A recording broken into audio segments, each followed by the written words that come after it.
Ini buat pendukung Anies dan loyalisnya. Satu hal, Anies ini kehilangan momentum politik kalau mau jujur.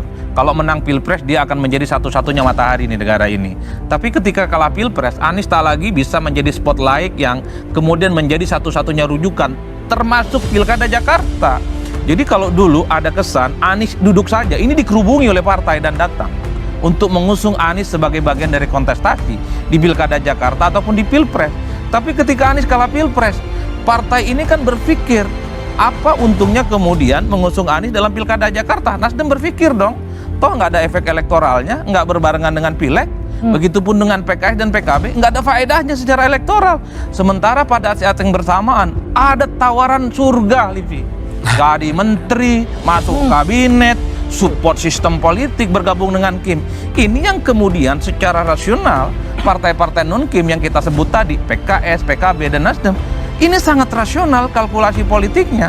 Di tengah dukungan politik yang tidak terlampau solid ke Anies, pada yang saat bersamaan Ridwan Kamil barang bagus, didukung oleh support system, dan yang paling penting masuk kekuasaan politik.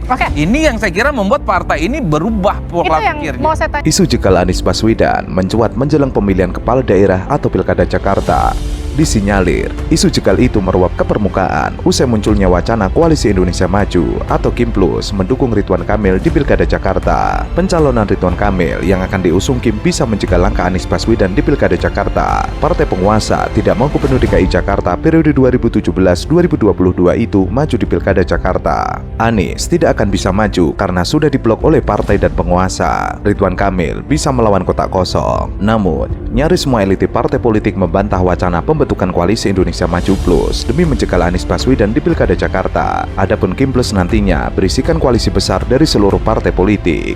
Dengan begitu, Kim Plus berpeluang besar akan melawan kotak kosong dalam kontestasi di Pilkada Jakarta. Jadi tak ada lagi bagi saya apa yang disembunyikan. Ini terkonfirmasi dari begitu banyak pertamaan kawan-kawan media sehari dua hari ini. Bang Adi, sekarang tak ada lagi cerita bahwa PKS, Nasdem, dan PKB ini bahwa belum memutuskan dukungan politik ke Kim. Sudahlah, kata kawan-kawan media itu mengatakan ini sudah selesai, sudah di atas kertas hitam dan putih.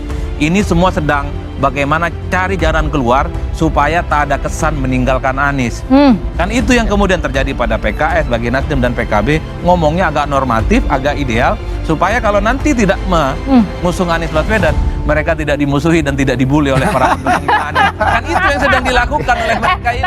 Nantinya, Kim Plus akan mengusung Ridwan Kamil menjadi Cagup Jakarta 2024. Dengan deklarasi bersama ini, Gubernur petahana Anies Baswedan hampir dipastikan akan gagal maju di Pilkada Jakarta 2024. Sebab PKS, Nasdem, dan PKB yang sempat mendukung Anies akan membelot ke Kim Plus. Hanya saja, tinggal PDIP yang belum memutuskan mengenai Pilkada Jakarta. Namun, perolehan suara partai berlambang banteng itu tidak cukup untuk mengusung calon sendiri. Sementara itu, PDIP mengatakan isu pencegahan Anies untuk mencalonkan dalam kontestasi pemilu itu sudah dimulai sejak Pilpres kemarin. Namun PDIP enggan berspekulasi lebih lanjut soal isu tersebut. PDIP memastikan partainya saat ini terus menjajaki peluang koalisi dengan partai-partai lain di Jakarta.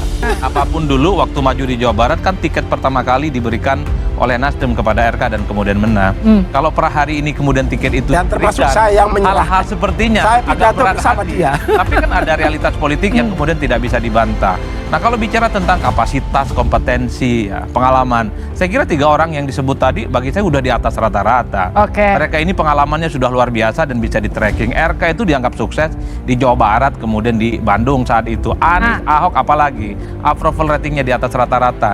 Tapi, Livi, satu hal, bicara tentang Pilkada Jakarta bukan lagi soal popularitas, bukan lagi tentang elektabilitas, bukan lagi soal kompetensi. Ini soal bagaimana elit-elit partai berkongsi kalau bisa semua dukungan politik menumpuk satu kekuatan politik dan nggak ada lawan. Yang dilawan di situ adalah kotak kosong.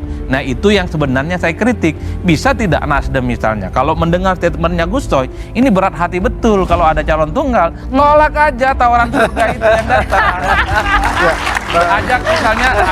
ajak misalnya PDIP ayo maju, atau yakinkan PKS. Ayo dong PKS yang selama ini sangat identik dengan Anies, ayo tolak tawaran surga itu. Ya minimal memunculkan kader mereka untuk bisa bertanding di Jakarta. Kan itu saja sebenarnya.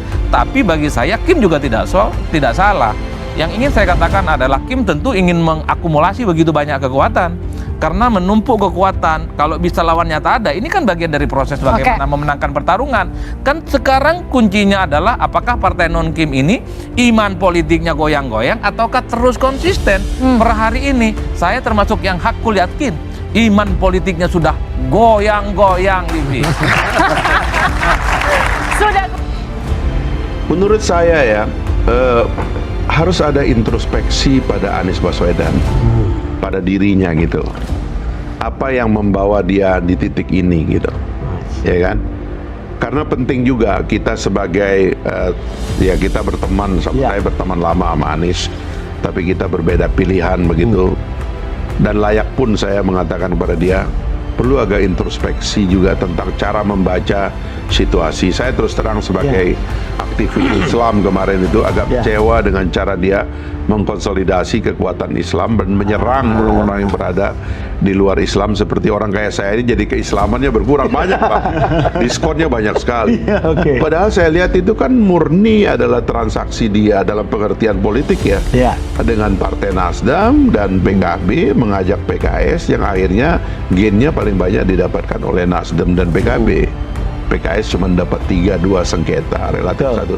Politikus Fahri Hamzah di akun X Fahri Hamzah menyatakan, hentikan menggunakan warga Jakarta untuk menuju istana. Pernyataan Fahri tersebut memunculkan sejumlah tanggapan, termasuk dari mantan sekretaris Kementerian BUMN Said Didu. Diketahui, Fahri Hamzah merupakan politisi Partai Gelora yang dalam Pilpres 2024 merupakan pendukung dari Presiden dan Wakil Presiden terpilih Prabowo Subianto dan Gibran Rakabuming Raka. Sementara, Said Didu merupakan mantan staf khusus Menteri ESDM Sudirman Said pada 2014 lalu yang aktif di dunia media sosial. Di Pilpres 2024, Said Didu termasuk yang mendukung paslon Anies Baswedan dan Muhaimin Iskandar. Fahri juga menyebut, gubernur yang mempunyai ambisi menjadi presiden 2029 tidak fokus membangun dan mensejahterakan warga setempat. Provinsi tidak menjadi lebih baik jika gubernurnya mempunyai ambisi menjadi presiden Indonesia yang akan datang.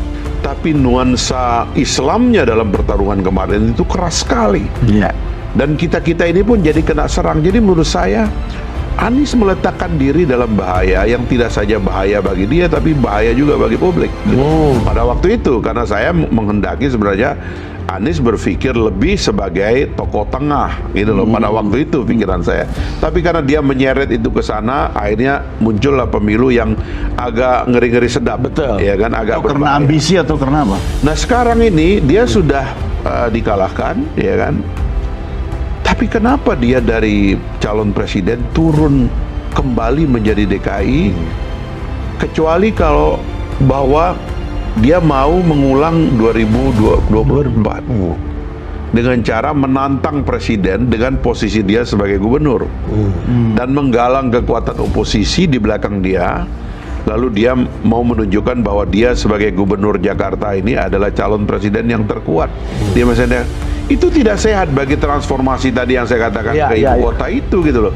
Menurut Fahri, jika seorang yang maju sebagai gubernur hanya ingin mengejar jabatan presiden 2029, rakyat yang akan menjadi korban, maka gubernur tidak akan fokus untuk mengurusi kesejahteraan rakyat dengan meminta bantuan pemerintah pusat, tapi justru sebaliknya berusaha berbeda, tanpa peduli rakyat menjadi korban. Sebelumnya Anies Baswedan mengaku akan mempertimbangkan permintaan jaringan rakyat miskin kota untuk maju dalam Pilkada Jakarta. Anies juga mengaku telah diundang oleh sejumlah parpol untuk membicarakan soal Pilkada 2024. Selain itu, Fahri juga sempat menyindir posisi Anies Baswedan yang ditinggal oleh partai pengusungnya.